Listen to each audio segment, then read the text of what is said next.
Hello, everyone. Today we're going to talk about building a character sheet in Roll20. Now, before you build your character, you're going to want to do a little bit of research. The best thing you can do is just go to Google, type in best D&D class 5e or best D&D character builds 5e. Do a little bit of reading, look at a couple different type of character builds, watch a couple videos, and then when you know what it is that you want, you can come in here, keep the tabs open so you can go back and forth and look, and then just log into Roll20. So it's www.roll20.net. The first time you hit this page, you're actually going to have to create an account. Once you get a created account, I've set the link in Discord so that you can just click on it. This is our game, Heroes Ruin Family Edition. Click on that, it opens up this sheet, and go ahead and just launch the game. We'll talk about this screen later in another video, but today we're just going to talk about characters. And up in the upper right hand corner, you're going to see a bunch of icons up here at the top. This one is the chat, and you can talk in here. We won't need to, we'll have Discord, but it also shows all the roles you do in game.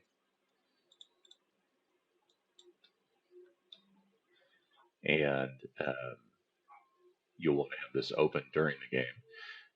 But for now, you're going to go to the third icon over, which is the journal.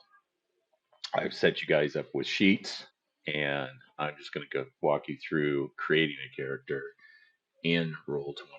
So when you click on your sheet, let's say this one, it's going to pop up and it's going to have this little box here. You're going to use the very first one, use the Character Mancer. So I'm going to build a couple different characters just so you can get a feel for it and see how it all works, because different characters have different things in the sheet. So we're going to start with just a basic fighter. We're going to go directly to race. For this one, I'm going to choose Halfling. Halflings have some really good stats. And you can go through, and this is how you kind of decide what your character is going to be. I'll make this a little bigger so we can see it a little bit more. So a halfling is small, it's humanoid, it gets 25 feet of movement. You can speak common and halfling. You're lucky. When you roll a 1 on an attack roll, ability check, or saving throw, you can re-roll the die and must use the new roll. You have advantage against saving throws against being frightened, and you can move through the space of any creature that is a size larger than you. And for the most part, that's going to be everybody. So for our alignment, the alignment will dictate your actions in the game. If you, for instance, choose lawful good, you can't murder people. If you choose lawful evil, you also probably can't murder people. Maybe chaotic evil, you would be able to. That's not saying you can't kill someone who's evil. It's just saying you have to follow your alignment. If your alignment is neutral, then you don't pick sides. So for we're going to make a barbarian fighter, I think. And so for this one, we're just going to make him chaotic good. Okay. And then you can just click next. Now we're going to choose a class. Now we can choose a fighter or we can choose a barbarian. They do different things, but let's look at fighter. Light armor, medium armor, heavy armor, and shields. You get a fighting style, and you get skill proficiencies. So for fighter, we're going to be heavy in strength probably, and it doesn't say what skill you get. Weapon proficiency, you get martial, but it doesn't say what skill proficiency you get. We might have to come back and adjust this, but we're going to pick athletics, and we're going to pick intimidation because you're a fighter. Your fighting style. So you pick your fighting style. When you pick it, on the right hand side here, something should come up telling you what you can do with it. And here they are. So we've got archery, 2+ to attack rolls with ranged weapons. If we pick great weapon style, when you roll a 1 or 2 on a damage die for attack you make with a melee weapon you're wielding with 2 hands, you can re-roll the die and must use the new roll. Now you already have that, so maybe we don't want that one. So maybe we want 2 weapon fighting. you add your ability modifier to the damage of the second attack. That's pretty good. So if your ability modifier is a +4, you add 4 damage. That's a good one to have. Or second wind, you can use a bonus action to regain hit points 1d10 plus your fighter level. So that's a pretty good one. But I think you get that regardless. So let's look through here. What about interception? It doesn't say, but I think interception is a reaction. When a creature protection, which might be the same thing, when a creature you see attacks a target other than you that is within 5 feet, you can use your reaction to impose disadvantage on the attack roll. You must be wielding a shield. That's probably not a problem. Interception, when a creature you see hits a target, yeah. So uh, that's pretty good. You can use your reaction to reduce the damage the target takes by 1d10 plus your proficiency bonus. I think we're going to stick with that one. That one's pretty good. So if you're fighting shoulder to shoulder defense, when you're wearing armor, you gain 1 plus bonus to AC. Let's go with that one. Okay. So we move on to the next. Now, the ability scores are what basically makes your entire character. For a fighter, you're going to want strength, and probably constitution or strength and dexterity. And it'll say up here suggested ability, strength and dexterity, constitution or intelligence. But strength is going to be your number one. Your dump stat is going to be charisma, because it's not even listed, and wisdom. Those two will be the ones you put your lowest rolls in. So for the ability score method, this is how you roll to see what numbers you get in here. So we do a method called roll 4, drop 1. So you're going to roll 4 dice. It's going to drop the lowest. You're going to add the 3 dice together, and that number goes into one of these boxes. And you're going to, so the drop down for it is roll for stats, roll 4d6, drop lowest. And you'll hear a beep over there. If you come over here and you hit the chat, you'll see your roll in chat. That is a very low roll.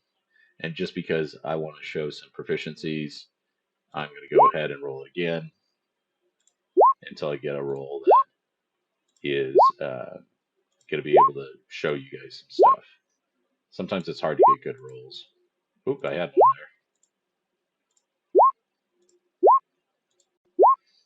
Typically, you're going to stick with whatever roll you get, but let's go with this one. We got a 17, 217, so that's good. So we're going to put 17 in strength. We're going to put 17 into constitution, 15 into dexterity. We'll put 15 into intelligence and use our dump stats into charisma and wisdom. And then if you look up here, you'll see this is an extremely good roll for a character. So we've got 17 strength, which is +3 or +4, +3 or +4, +3 or +4. I mean, that's a great roll for a fighter. Now the next is going to be your background. For a fighter, you can pick any of these, but if you click on them, you'll see what you get. You can come over here and you can read through. Sometimes you get little bonuses. So in this one, you get skill proficiencies in animal handling and survival. If you're a criminal, which is kind of my favorite one. Whoops. If you're a criminal, um, you get stealth, deception, and thieves' tools, a crowbar, and you have advantage when dealing with criminals in the game. You have a reliable and trustworthy contract who acts as your liaison, but you can pick any of these. You can go through and read them all, decide what you want to be. You can be a soldier, so you get intimidation. Now, we already picked intimidation and athletics. So if we pick this one, we can go back and pick 2 more skill proficiencies. And I like that. So let's go with soldier. And now for this one, you get land vehicles, um, which might play a part later on in the game, and you get to pick some of this sort of stuff here. So this doesn't really make any difference. We'll go with dice because that seems to be set for a fighter. Military rank. soldiers loyal to your former military organization still recognize your authority and influence. So you have influence over people who are in in the military, and you get to choose a specialty. So I'm going to pick infantry because it's my favorite, and then personality traits. Now I'm just going to roll these because I don't want to go through them all. But when you pick these, it dictates some of the actions your character might take in the game. You have a crude sense of humor, well, then your character is always telling bad jokes. Uh, if you believe in might, stronger force wins, then your actions are going to show that. But since it's evil, uh, we'll just change that one because our alignment is not evil. Okay. So then we've got your background. Now for equipment, you can choose gold if you want, but the best thing to do is just do the class equipment. For a fighter, we want a shield for sure because we get some bonuses with the shield, and we're gonna go with chainmail, light crossbow and crossbow bolts, and we're gonna go with the explorer's pack. So if you go over here, it should tell you what's in the explorer's pack, and I don't see that it does, but you can look it up. This one doesn't matter at all. Just pick. I'm picking bone dice. Okay. Now this is the spells. You don't get any spells with this or cantrips because you're a fighter. You don't get feats until level 4, and um, this is just background information. You can put how old your character is, their height, their weight. And we're just going to say, you know, eyes, hair, and skin. And some of the characters that you might pick have like red or green skin, so you might put that in there. In this, so I'm just going to put light. Okay. So now we're at the review sheet, and the review sheet is going to tell you if you've missed anything, and then you can just go back and do it. Now it says you have not selected a subrace. We didn't. We also selected a background that gave us 2 skills that we'd already selected, so we have to go back and change those. So first, we're going to go to race. We'll go down and select the subrace. And the stout halfling, your constitution increases by 1. The lightfoot halfling, your charisma increases by 1. So we're going to go with stout, and that'll give us constitution +1. We'll go back to review, and we'll say, okay, well, in class, we're missing 2, so we're going to go back to class. Here's our 2 proficiencies that we picked in the beginning that our background changed. And we're going to pick acrobatics because that's definitely something a fighter can use, and intimidation. And then we'll go back to review. We already have that skill for background. Okay. And we're going to do animal handling for like horses and whatnot. We'll go back to review. Everything is good on the sheet. Click apply changes, and boom, you have a character in 5e with 19 armor class, which is crazy. So we'll go take a look at this right here, and this is the modifiers on the top, is what determines bonuses for your actions. So a 17 got you a +3 to strength. So on saving rolls, you get 17 +3, 17 +3 in dexterity, 18 +4 in constitution. This gave you quite a few hit points. Constitution determines your hit points. And then um, your armor class, you get 19 because you're wearing a shield. You get +1 to AC. This is a crazy armor class for a level 1 character. It's really good. So this would be an excellent fighter. And we will talk about how the sheet works. But if you keep an eye on the notes over here, and I make an attack, it's going to show it over here. There are a couple of things that we're going to have to do with the sheets, which I will show you. This looks very, very confusing. But the first thing you want to change is this over here. You're going to go ahead up here where you see core bio spells and the little gear. Click on the gear. directly below it where it says always roll advantage, you can say query advantage and never whispered rolls. Okay, and then go back to core, and that is the basics of building a character sheet. Now we've done a fighter, which is a very simple one. We're going to do a magic user. That one is a lot more complicated because there's spells and cantrips. So we're going to do a cleric next. Okay, the sheet comes up, hit character mancer. We're going to make this one a cleric, so we're going to choose a dwarf. Same thing, it gets constitution +2 for being a dwarf. Alignment, lawful good is typical for a cleric. Tool proficiencies, brewer, because who doesn't love beer?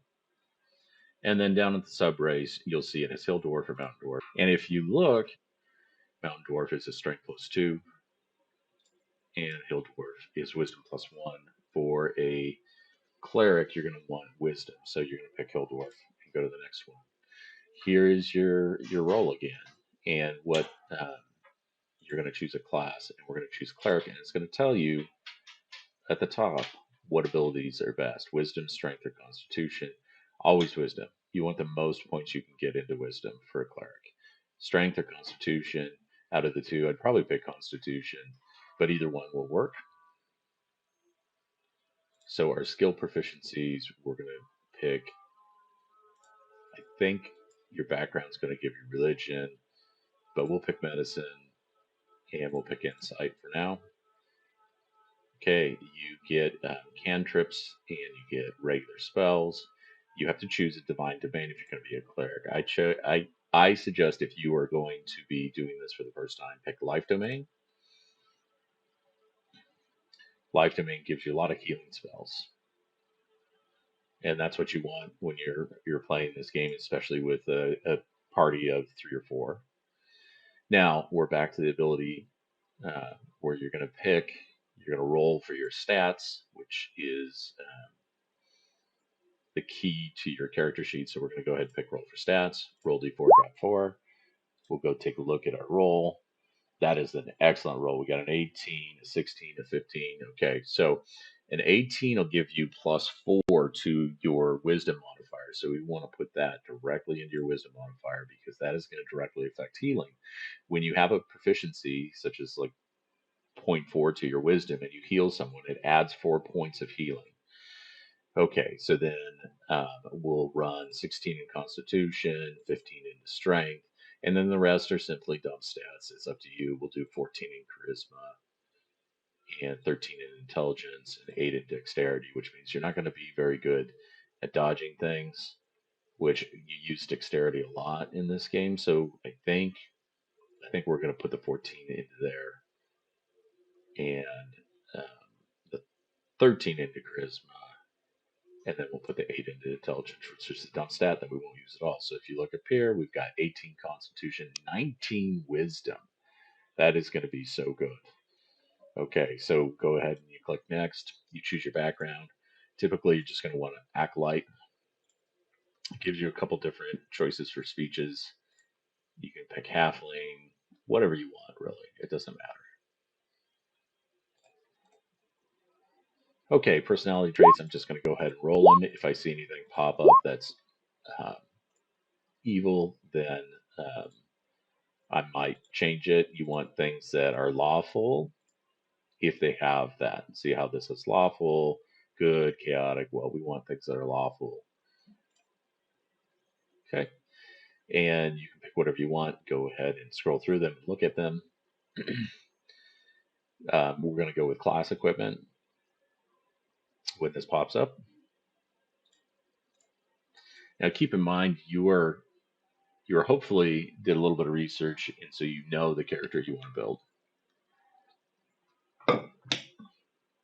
Okay, so we're going to go Warhammer, scale armor if we can get away with it, light crossbow, pre-spec.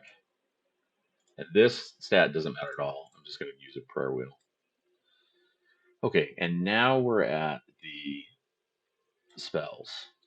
Cantrips and spells are different. So you have 3 cantrip slots. And cantrips you can cast with any action point, and you don't have to do a long rest to relearn the spell or anything like that. You just know it. So you can cast it as much as you want, as many action points as you have. So for this one, um, pick ones that you're going to use a lot.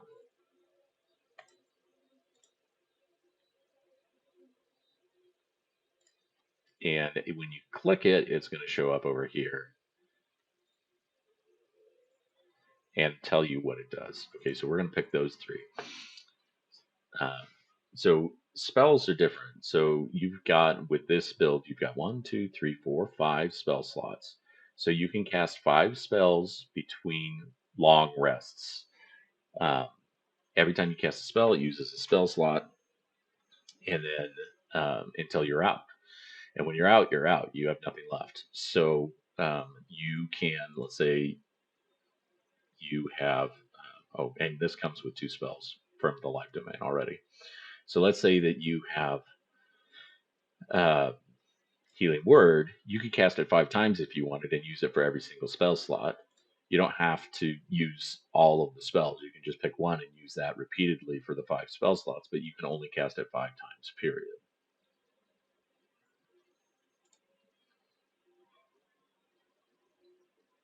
This is a great one. Shield of Faith adds 0.2. Healing Word you want. Maybe some damage one like Guiding Bolt or Inflict Wounds. Inflict Wounds. 3d10 necrotic damage. That's crazy. Guiding Bolt. 4d6 radiant damage. I mean, this is a damage dealer, right? But also you want to be able to heal people. Command is also a very good one. Okay, so you've selected 3 cantrips, 5 spells. You actually have 7 spells because you have Bless and Cure Wounds. And you go on to the next, and this tells us about a feat. We don't have a feat yet because you have to be level 4 to get your feat.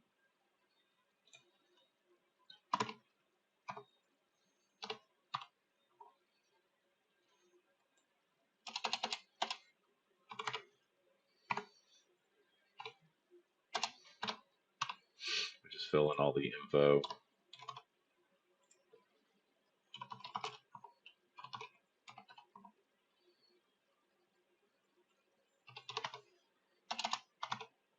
However you want your character to look. And we don't have to go back. Oh, we do. Okay, so we've insight. So we'll go to class up here. It has all of them. It makes it really easy. Just go to class. And we already have insight. So we're going to take history. Go back to review. We haven't selected Divine Mate. We did select one, so I don't know why it's saying that, but we'll go back and redo it. Go to review. Everything is done. Apply changes. And voila, you have a great cleric with a +4 to wisdom, a +4 to constitution. This is going to be a fantastic cleric if you roll this good.